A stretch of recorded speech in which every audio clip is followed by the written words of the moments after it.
When SB19 said, "The end," the internet froze. Group chats exploded. Comment sections panicked. And one word started trending across fandom spaces: disbandment. But what if the end doesn't mean goodbye? What if it actually means the opposite? What if this is not the end of SB19, but the end of the version of SB19 we've known so far? Today, we're breaking down the theories, the timing, the symbolism, and the patterns, because when you look closely, this doesn't feel like an ending at all. It feels like evolution. Stay with me, because once you see this, you can't unsee it. Kindly like, share, and subscribe to Starwave as we dive in. Part 1: Why the end hit fans so hard.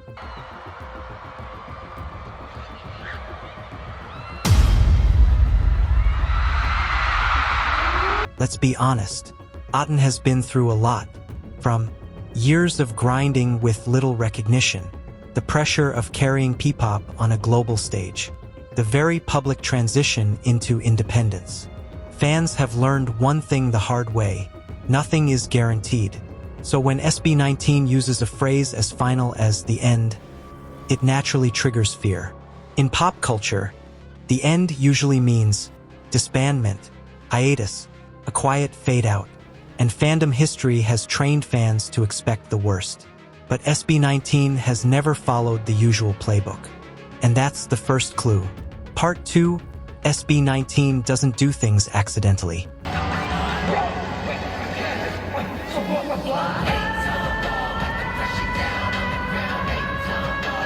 Here's something important to remember. SB19 is one of the most intentional groups in the industry. Everything they do is layered. Lead, visuals, album structures, even silence. This is a group that builds lore, uses symbolism repeatedly, thinks in eras, not releases. So when they choose a phrase like "the end," it's not careless, it's not emotional bait, and it's definitely not random. Which leads us to the first major theory. Part 3, theory number 1. The end is about an era.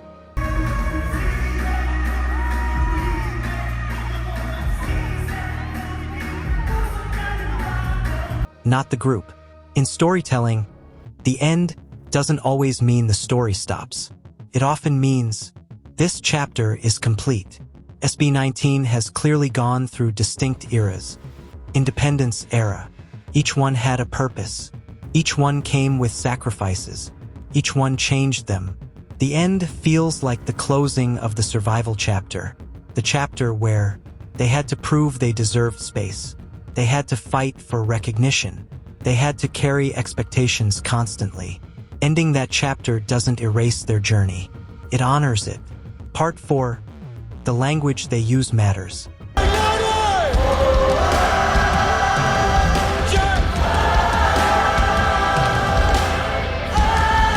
Let's talk about wording.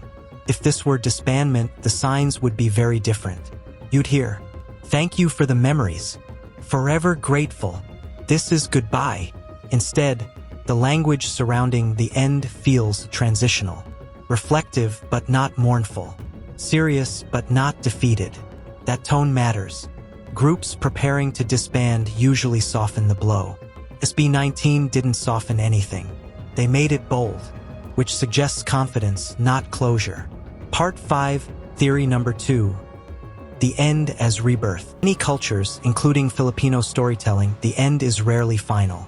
It's cyclical. Endings lead to transformation, reinvention, renewal. SB19 has already proven they believe in rebirth. Think about it. Leaving a system that defined them, building their own company, redefining their sound, visuals, and control. That wasn't an ending. That was a rebirth. So what if the end is simply the last step of shedding an old skin? You can't evolve without letting something die. Part 6. Why disbanding makes no strategic sense. That was truly known SB19 tonight. And seeing all the performances tonight. Now let's be practical. Disbandment doesn't align with reality. Right now, SB19's global presence is growing. Their fandom is stronger than ever. Their independence is still unfolding. Groups don't disband at the peak of momentum, especially not when they control their direction. They're expanding internationally. They're still setting firsts. From a strategic standpoint, the end as disbandment makes no sense. But the end as repositioning? That makes perfect sense. Part 7, Theory number 3. The End of Limitations.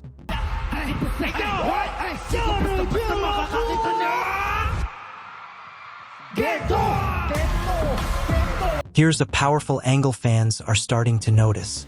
What if the end means the end of expectations placed on them? The end of being boxed as just P-pop, being constantly compared, being measured by external standards. What if this is SB19 saying, "We've proven what we needed to prove. From here on out, they don't chase validation. They create freely." And that's terrifying but also exciting. Part 8. Why this moment feels emotional. Even if this isn't disbandment, the emotions are real. Because growth is uncomfortable. Endings, even symbolic ones, hurt. Fans aren't scared of losing SB19. They're scared of change. But SB19 has always changed. The difference now, they're choosing it on their own terms. That's powerful. Part 9. What comes after the end?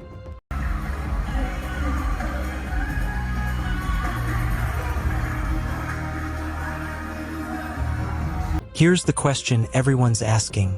If this is the end, what's next? Possibilities, a new sonic direction, more individual exploration without separation, a redefined group identity, a long-form project with deeper storytelling. Endings create space, and SB19 has never wasted space. Part 10. Why this moment should be celebrated, not feared. Instead of mourning, this moment deserves recognition, because very few groups get to end chapters on their own terms, stay together through evolution, grow without losing identity. SB19 didn't survive all this just to disappear. They survived to transform. So no, SB19's the end isn't goodbye. It's a line drawn in history, a moment that says, we're done proving ourselves. Now we create. And if that scares you, that's okay. Evolution always does. But one thing is clear. This isn't the end of SB19. It's the end of limits. Kindly like, share, and subscribe to Starwave to get more deep dives about SB19.